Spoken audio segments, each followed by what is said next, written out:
Journalist, activist, and writer Rahila Gupta, thanks for joining us today. Thank you for asking me. Thank you. The anniversary of the February 15 International Conspiracy is our main topic today. So, in the light of the fact that the incarceration is clearly a breach of fundamental human rights and has been condemned by the European Committee for the Prevention of Torture, what is your message to the Turkish state, the United Nations, as well as the Kurdish people? Well, first of all, I have to say that the United Nations, it might be the only international body that we have, but I am continuously disappointed by its toothlessness. So I think that the time for diplomacy is over. Europe has cut too many deals with Turkey, and the fact that Turkey is holding back a large number of refugees from entering Europe has given it a trump card. We should take away Erdogan's trump card and welcome those refugees. After all, many of them were created by our policies in their countries. We have to stop selling arms to Turkey and doing trade with Turkey. It is economically on its knees, and we really have to mount as successful a boycott of Turkey as we did against apartheid in South Africa. So, to Turkey, I would say, fear is your weapon and courage is ours, and courage always wins over fear. Thank you.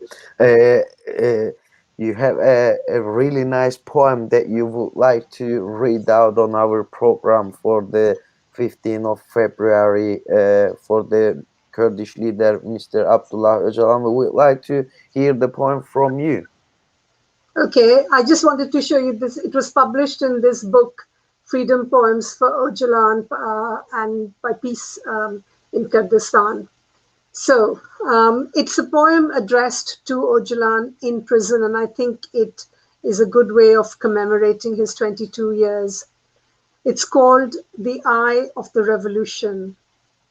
When waiting has no end, when time does not bend your nights and days into a shape that you can hold close for comfort, when the blue of the only patch of sky you can see becomes a burning, blinding, burnished gold marquee, a fierce sun that scorches you inside and out, when you seek fresh air to blow through the staleness of your 6 square meters cell, your lungs hungry for air. When the overhead bulb denies you the company of your shadow playing peekaboo, when there is no mirror to produce a friendly reflection, do you lose a sense of self? Do the gods provide a human touch? When there is no divide between night and day, between waking and sleeping, between inner and outer silence, when your ears reach out for sounds just beyond this sentence and yours, unpunctuated time, spooling out to loop back like a noose which subdues mood and hope and life loses meaning, and sense the divide being created by walls, lock everywhere, a separation that erases all other boundaries. All this we must imagine. Like life after death, there are no reporters when your words, which lit a movement, are no longer being sneaked out. When you stop talking to catch a sharp intake of breath, is somebody there listening? Yes, yes, the answer is yes.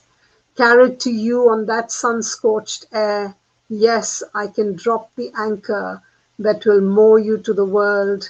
It has not been for nothing. The women are ululating, the men are dancing, the sand is settling. There are people laying down their lives, moving to that same still point that you inhabit. Your stillness is the focus of ceaseless motion outside. The mind cannot hold what the storm unfolds elsewhere. This stillness too is part of the movement. No, that you are the still center, still the center, still the mind, still the eye of the revolution. Thank you. Thank you for that lovely poem. It was really good to hear it from you. Dear journalist, activist, and writer Rahila Gupta, thanks for joining us today.